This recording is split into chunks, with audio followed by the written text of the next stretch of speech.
بابل ایک علاقہ ہے عراق کا جہاں حضرت سیدنا ابراہیم علیہ السلام کی ولادت بتائی جاتی ہے۔ یہ دنیا کا سب سے پرانا شہر بھی ہے جس کو بیبیلون کہا جاتا ہے آج بھی۔ تو یہ بابل عراق کا ایک شہر ہے، آج بھی آباد ہے۔ اس علاقے کے لوگ جب حضرت ابراہیم علیہ السلام کی ولادت ہوئی اور آپ جب پروان چڑھنے لگے تو آپ نے دیکھا کہ لوگ الگ الگ خداؤں کی عبادتوں میں مصروف ہیں۔ کچھ لوگ چاند سورج کی پوجا اور کچھ لوگ ستاروں کی پوجا میں تھے، اور اکثر وہاں پر بت پرستی میں بھی تھے۔ اپنے ہاتھوں سے بڑے بڑے پتھر بنائے ہوئے تھے، سب کا ایک ایک نام رکھے ہوئے تھے اور ان کی عبادت میں مصروف تھے۔ سیدنا ابراہیم علیہ السلام اپنے چچا کی تربیت میں تھے جو کہ خود کافر تھا، آزر، جس کا نام بھی آیا ہے قرآن پاک میں۔ وہ خود بھی بت پرست تھا۔ حضرت ابراہیم علیہ السلام بچپن سے ہی، ظاہر سی بات ہے، انبیاء کرام علیہ السلام کو اللہ تعالیٰ نے ماں کے پیٹ سے لے کر قبر میں جانے تک ہر طرح کے عیب سے محفوظ رکھا ہے۔ اعلان نبوت سے پہلے بھی، اعلان نبوت کے بعد بھی کبھی بھی نبیوں سے گناہ ممکن ہی نہیں ہے۔ انبیاء کرام علیہ السلام سے کوئی بھی گناہ، اور رہی بات شرک اور کفر، یہ تو ہو ہی نہیں سکتا۔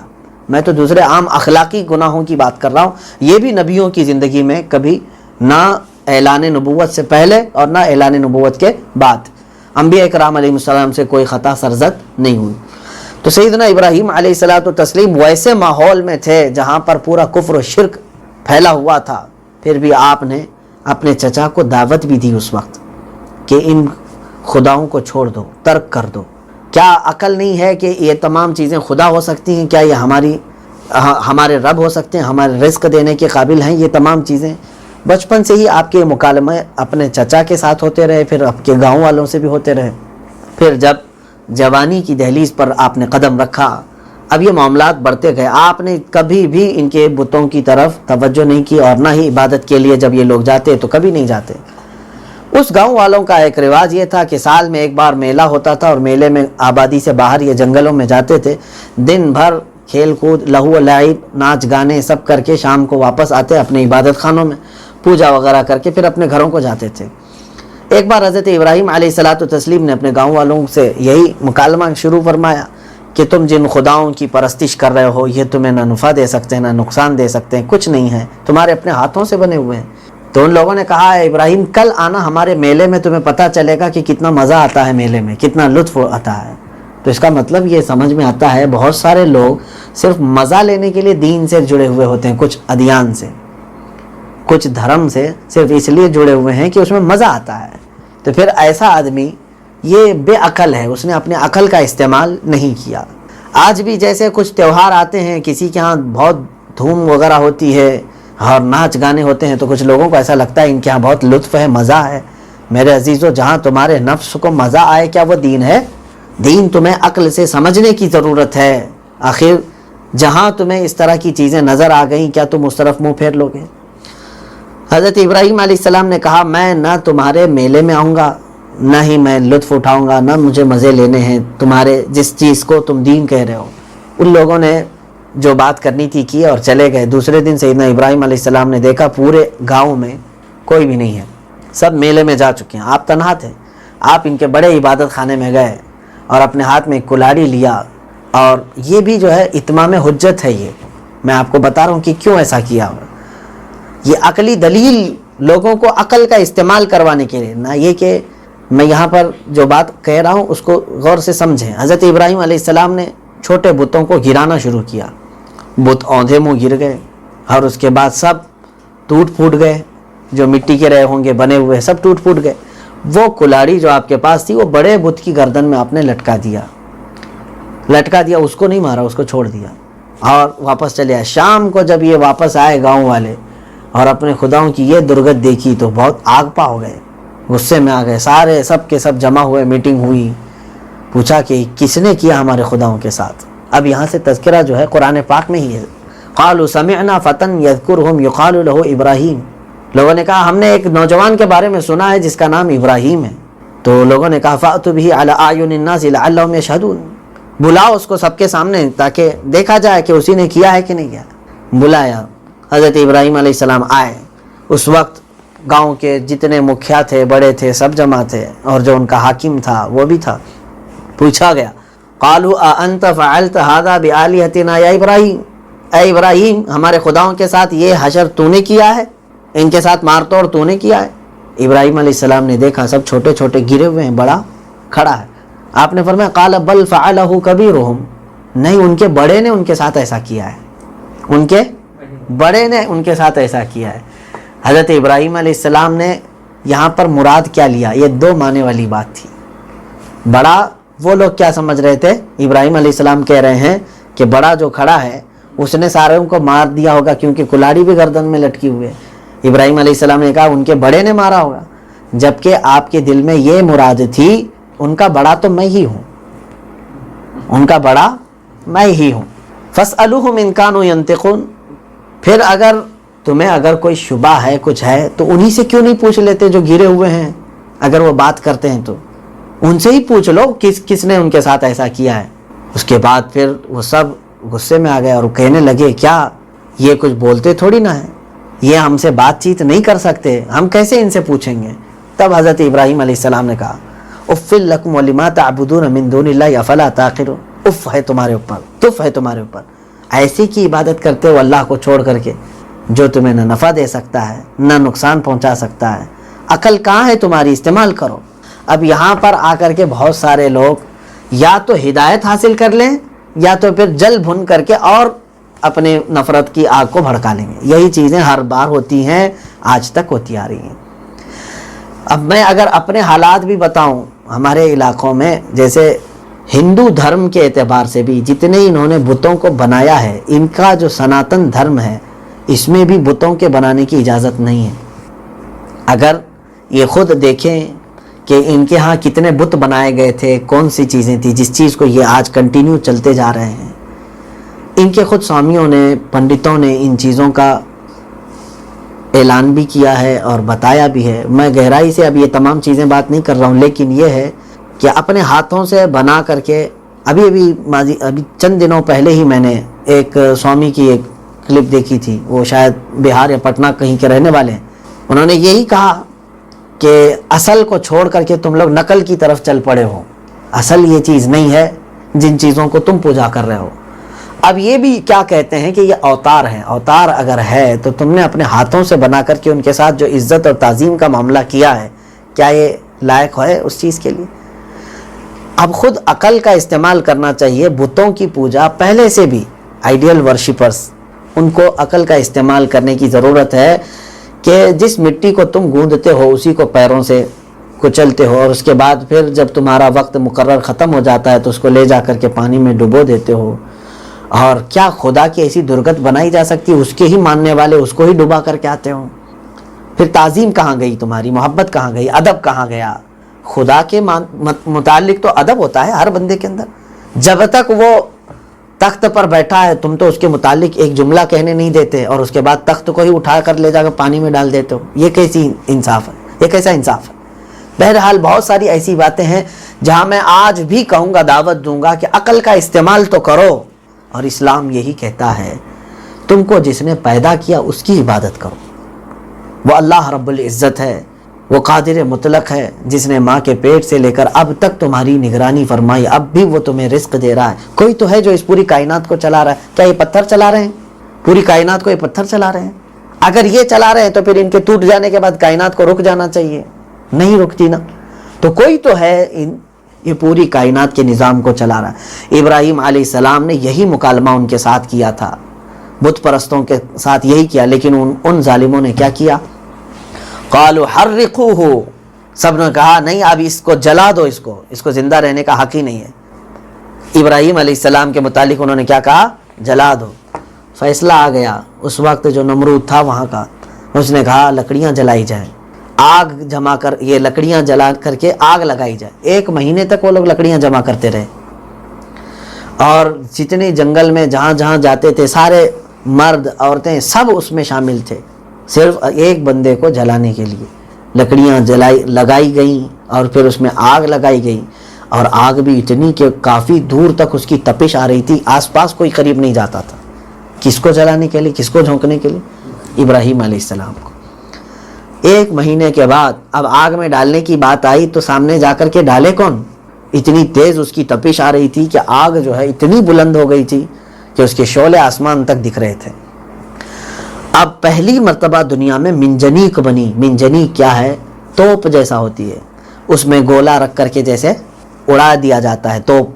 تو سب سے پہلے منجنیق حضرت ابراہیم علیہ السلام کو آگ میں ڈالنے کے لیے بنائی گئی. ایک ایسی مشین بنائی انہوں نے کہ اس میں رکھ کر کے اچھالا جائے تو یہ اچھل کر کے آگ میں جا کر گر جائے, جیسے آج پتھر داغے جاتے ہیں بڑے بڑے.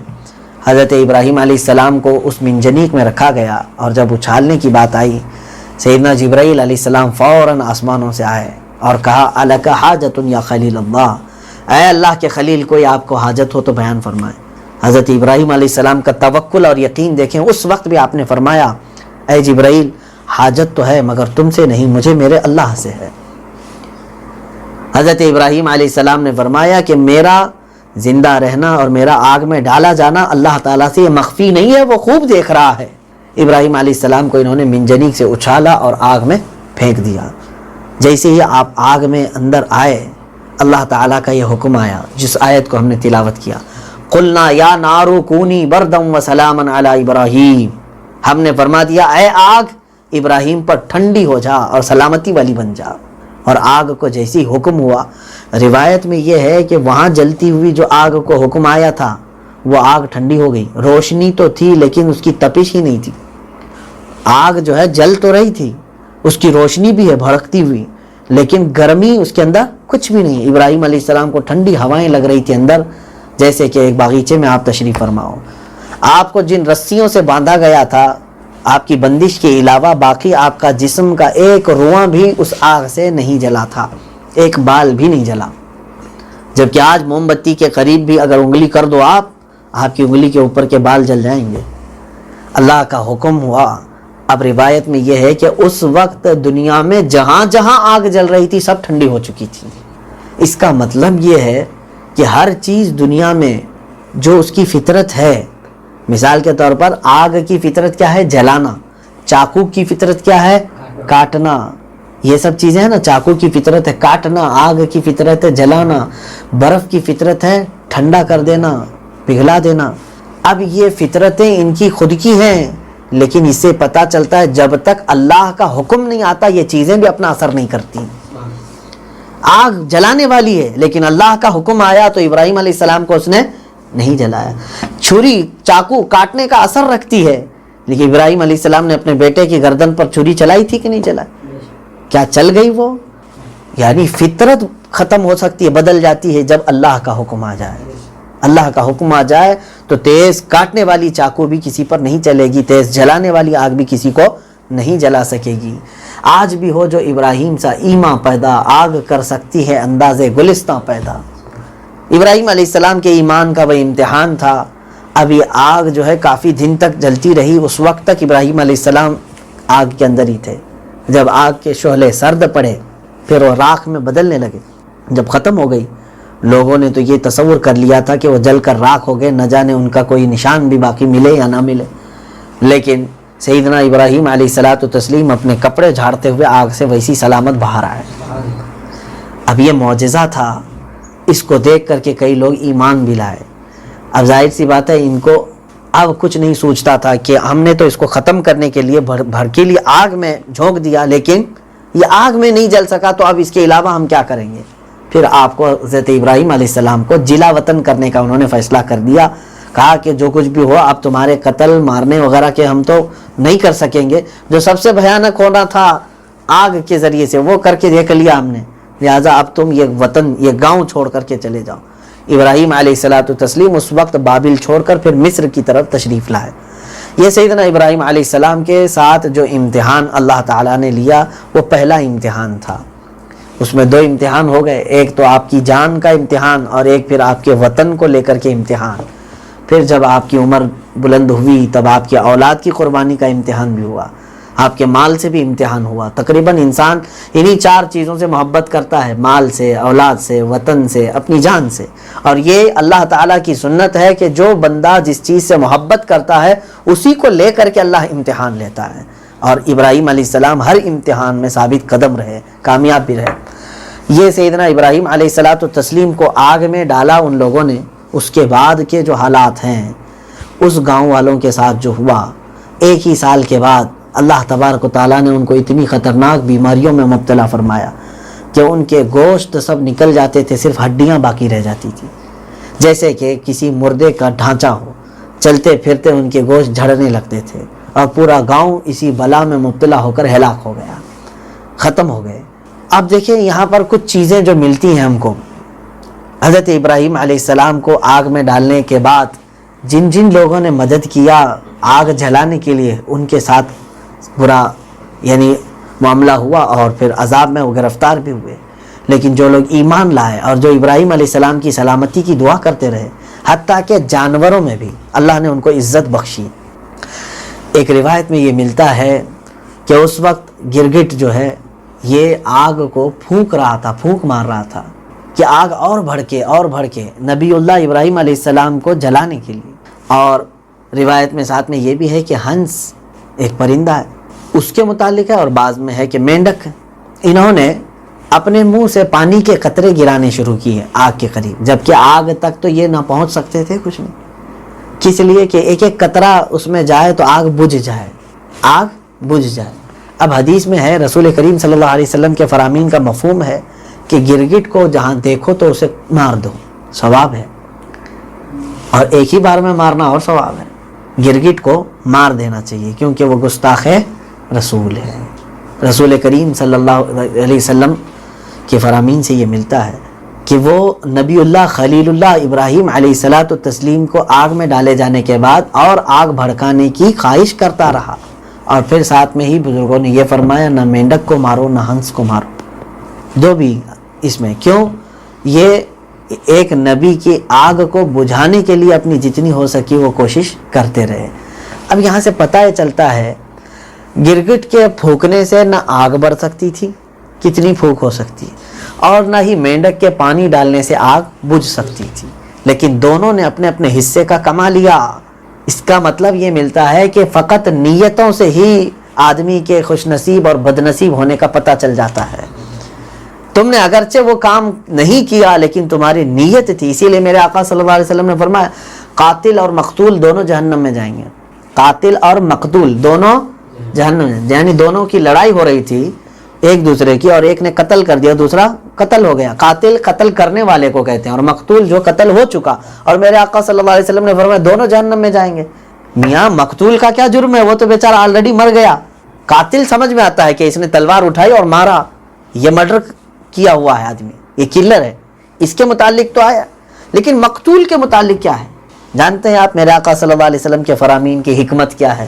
فرمایا اس لیے کہ اگر وہ زندہ ہوتا تو وہ بھی تو مارنے کی کوشش کر رہا تھا، یا اور بات ہے کہ بدقسمتی سے مر گیا لیکن اس نے بھی تو تلوار اٹھائی تھی۔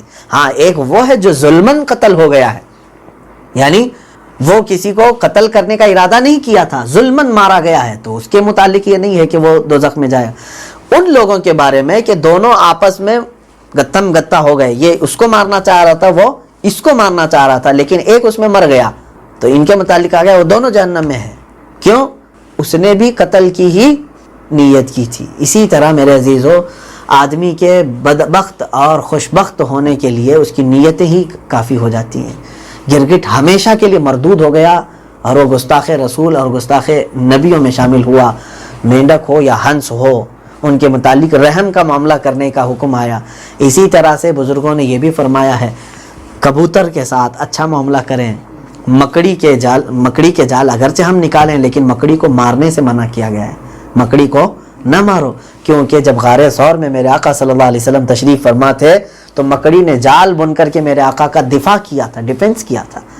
اگرچہ اس جال سے کون سا ڈیفنس ہو سکتا ہے، ہم لوہے کے کپڑے پہن کر کے نہیں بچ پائیں گے چاہیں تو، لیکن اس مکڑی نے اپنے ہلکے سے جال لگائے، یعنی دفاع کے لیے، ڈیفنس کے لیے، اگرچہ وہ سب سے ہلکا گھر ہے لیکن اللہ رب العزت کی بارگاہ میں نیت دیکھی جاتی ہے۔ کبوتری نے وہاں انڈے دے دیے تھے، اگرچہ ان انڈوں سے اور اس مکڑی کے جال سے کسی دوسرے انسان کی چاہیں تو ہم حفاظت نہیں کر سکیں گے، لیکن ان لوگوں نے کافروں کے عزم کو اور ان کے حوصلے کو مات دے دیا، ان دو جانوروں نے۔ کفار مکہ ڈھونڈتے ہوئے میرے آقا صلی اللہ علیہ وسلم کے قدموں کے نشان دیکھتے ہوئے غار تک پہنچ تو چکے تھے، لیکن غار میں کیوں نہیں داخل ہوئے؟ مکڑی کا جالا دیکھ کر، کہ اب یہاں مکڑی نے جالے لگائے ہیں تو شاید برسوں سے کوئی آیا نہیں ہوگا، تو آپ اندازہ کریں کبھی کبھار ہمارے مختصر سے کام ہمیں یا تو بہت خوشبخت بناتے ہیں یا تو بہت بدبخت بناتے ہیں. ہو سکے تو اچھی نیتیں رکھو, کسی کا برا نہ چاہو, ورنہ یہ ہوگا کہ بدبختوں میں تمہارا شمار ہو جائے گا.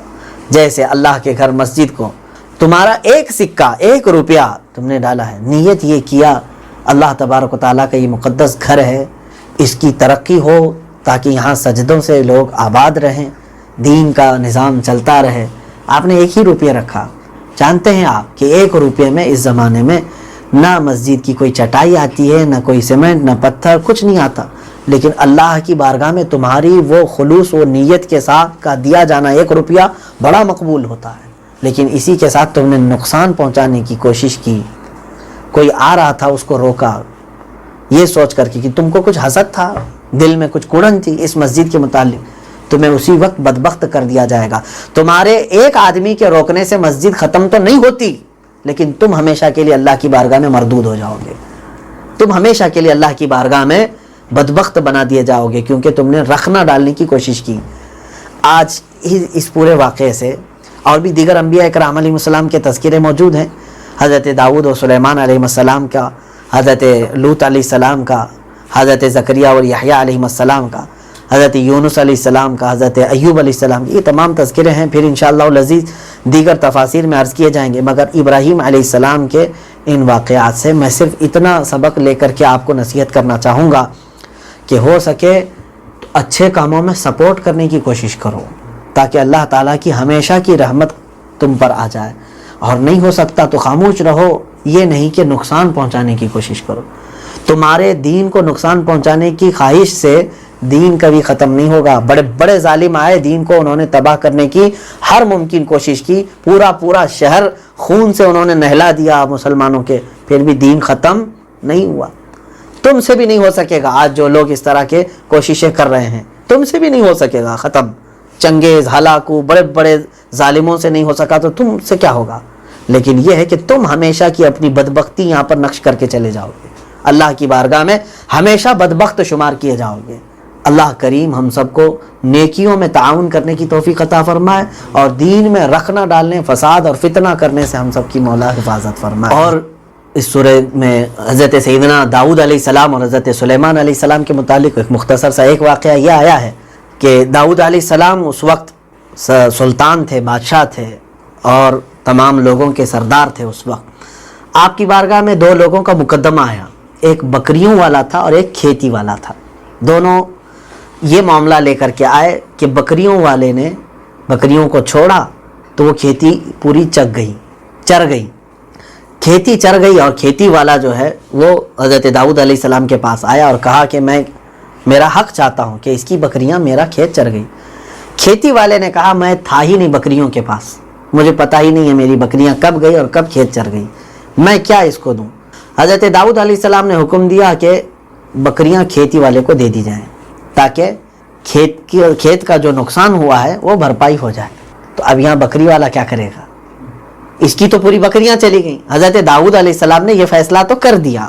ففہمناہا سلیمان, اللہ تعالیٰ فرماتا ہے ہم نے سلیمان علیہ السلام کو علم اور فہم زیادہ عطا کیا تھا. اس وقت حضرت سلیمان علیہ السلام محفل میں تھے. سلیمان علیہ السلام کون ہیں؟ داؤد علیہ السلام کے بیٹے ہیں. آپ کی عمر شریف 11 سال کی تھی اس وقت صرف. حضرت سلیمان علیہ السلام نے کہا اس میں ایک اور راستہ نکل سکتا ہے, فیصلہ ایسا ہو کہ دونوں کا بھلا ہو سکتا ہے, دونوں کا بھلا ہو سکتا ہے. حضرت داؤد علیہ السلام نے فرمایا سلیمان بتاؤ وہ کون سی تجویز ہے تمہارے پاس, تم پیش کرو. حضرت سلیمان علیہ السلام نے کہا بکریاں تو کھیت چر گئی, جبکہ بکریوں کا مالک ان کے ساتھ نہیں تھا. بکریوں کا کیا ہوا قصور جھیل کون رہا ہے؟ بکریوں کا مالک, وہ جھیل رہا ہے. اب کھیتی والا جو ہے وہ تو فائدے میں ہی ہے, اس کی کھیتی تو چلی گئی لیکن بکریاں تو مل گئیں, قیمت میں برابر ہو سکتی ہیں, زیادہ بھی ہو سکتی ہیں. سلیمان علیہ السلام نے کہا کہ ایسا کیا جائے کہ بکریاں کھیتی والے کو دیے جائیں کہ اور کھیتی جو ہے بکری والے کو دیے جائیں. بکری والا جو ہے کھیت کو جوتے, محنت کرے اور فصل اگائے, اتنی فصل اگائے جتنی کہ بکریوں کے چرنے سے پہلے تھی. بکریاں چرنے کے ٹائم پر جتنی اس کی فصل تھی اتنا تیار ہونے تک کون اس کھیت میں کام کرے گا؟ بکریوں والا. اور کھیتی والے کو کہا ہے سلیمان علیہ السلام نے جب تک تو بکریاں رکھ، ان کا دودھ استعمال کر، ان کا فائدہ اٹھا، اور جب کھیتی بڑی ہو جائے تو کھیتی والے کو کھیتی دی جائے اور بکریوں والے کو بکریاں دے دی۔ یہ فیصلہ پسند بھی کیا گیا اور دونوں کا فائدہ بھی تو ہے، یعنی دونوں نقصان میں نہیں ہے، کھیتی والے کا بھی اور بکریوں والے کا بھی۔ یہ اجتہادی معاملات ہے، اجتہادی معاملات ہیں اور ان کی شریعت کے معاملات ہیں۔ ہماری شریعت کے مسائل الگ بھی ہو سکتے ہیں۔ حضرت داؤد علیہ السلام کی شریعت میں پھر یہ فیصلہ ہوا، اس واقعے کا بھی تذکرہ یہاں پر موجود ہے۔ بہرحال اب جس کے جانور ہیں اس کے متعلق تو حکم یہ ہے کہ وہ اپنے جانور کو کنٹرول میں رکھے، جانور کے ساتھ وہ رہے تاکہ وہ کسی دوسرے کو نقصان نہ پہنچائے۔ پھر حضرت ایوب علیہ السلام کا یہاں پر تذکرہ ہے کہ جب آپ کو اللہ تبارک و تعالیٰ نے بیماری عطا فرمائی اور آپ کو آزمائش میں رکھا تو آپ نے یہ فرمایا، عرض کیا تھا وَأَيُّوبَ إِذْ نَادَىٰ رَبَّهُ أَنِّي مَسَّنِيَ الضُّرُّ وَأَنْتَ أَرْحَمُ الرَّاحِمِينَ، اور ایوب نے جب یہ پکارا، اے اللہ مجھے تکلیف تو پہنچی ہے لیکن تو سب سے زیادہ رحم کرنے والا ہے، ارحم الراحمین ہے۔ رب تعالیٰ فرماتا ہے فَاسْتَجَبْنَا لَهُ فَكَشَفْنَا مَا بِهِ مِن ضُرٍّ، ہم نے ایوب کی وہ بات کو قبول کر لیا اور جو کچھ بھی اسے ضرر پہنچا تھا، تکلیف پہنچی تھی، ہم نے وہ سب کو دور کر دیا۔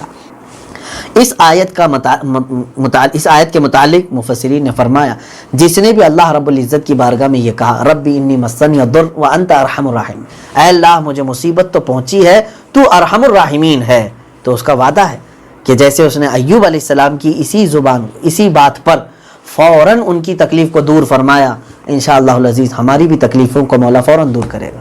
اس آیت کو یاد رکھیں، ربی انی مسنی الضر وانت ارحم الراحمین۔ اور اسی صفحے میں حضرت یونس علیہ السلام کا بھی ذکر ہے، جب آپ مچھلی کے پیٹ میں چلے گئے۔ واقعہ میں نے غالباً سورہ یونس میں عرض کیا ہو کہ حضرت یونس علیہ السلام کی قوم نافرمان ہو گئی تھی، آپ ان کو تبلیغ کرتے رہے لیکن وہ باز نہیں آئے۔ آپ نے فرمایا اللہ کا عذاب آ جائے گا، تم ڈرو۔ تو انہوں نے کہا کون سا عذاب، کب آئے گا، کیسا آئے گا؟ تو نبیوں کے ساتھ جب اس طرح کے معاملات ہوئے، حضرت یونس علیہ السلام نے ان سے کہا کہ عنقریب اللہ کا عذاب آئے گا، میں تمہارے سے دور ہوتا ہوں۔ ابھی اللہ کا حکم آیا نہیں تھا یونس علیہ السلام کو کیا کرنا ہے۔ ایک بات یاد رکھیں، انبیاء کرام علیہ السلام اپنی مرضی سے کچھ نہیں کرتے، جو کچھ اللہ انہیں حکم دیتا ہے وہی کرتے ہیں۔ اللہ کا ابھی حکم نہیں آیا تھا، یونس علیہ السلام اپنی بستی کو چھوڑ کر، نینوا کے رہنے والے تھے، یہ بھی عراق میں ہے، وہاں سے نکل پڑے اپنی قوم سے ناراض ہو کر اور سمندر کے سفر میں چل پڑے۔ اب اللہ تبارک و تعالیٰ کی طرف سے یہ حکمت تھی، اس کشتی میں جتنے لوگ سوار تھے، بیچ سمندر میں جانے کے بعد کشتی جو ہے وزنی ہو گئی، ڈوبنے کے قریب آئی۔ لوگوں نے کہا کہ ایک آدمی اس میں زیادہ ہو گیا ہے، کسی کو سمندر میں ڈالنا پڑے گا۔ اس رواج کے مطابق وہاں پر لوگوں نے قرعہ اندازی کی کہ کس کو ڈالیں گے، کون سمندر سے کودے گا۔ قرعہ میں حضرت یونس علیہ السلام کا نام آیا۔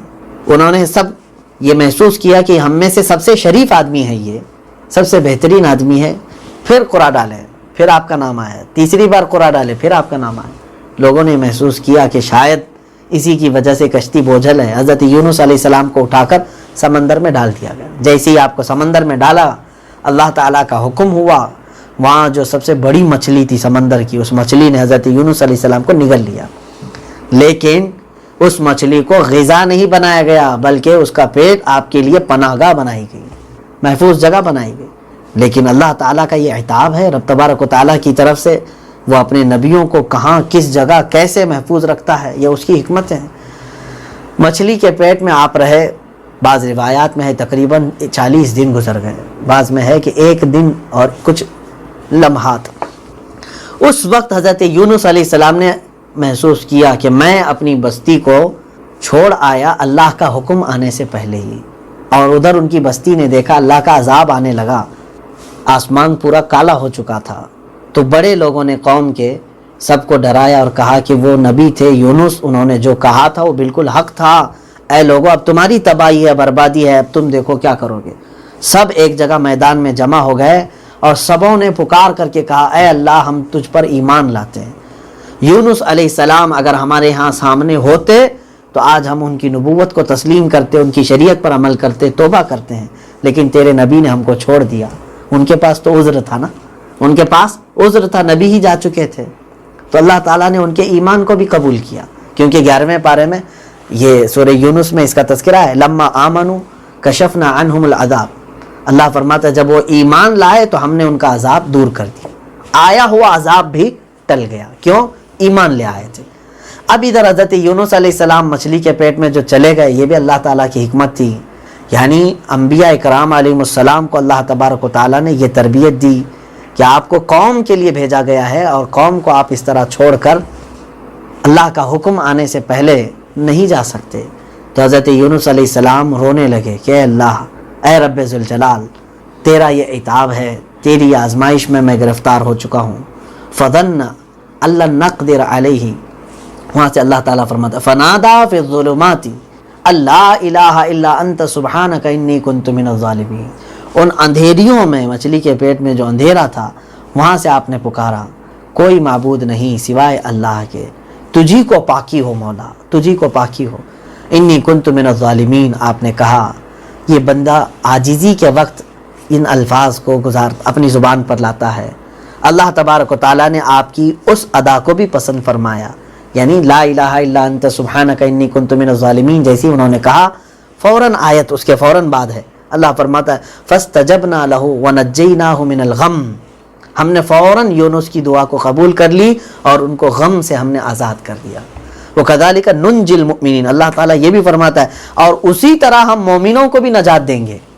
تو پتہ یہ چلا کہ جس نے لا الہ الا انت سبحانک انی کنت من الظالمین کہا، مولا اس کو غموں سے آزاد کر۔ آیت کریمہ اگر آج مشہور ہے کسی، ویسے تو قرآن کی ہر آیت آیت کریمہ ہے، لیکن جب بھی کہا جاتا ہے آیت کریمہ تو کس کو کہتے ہیں؟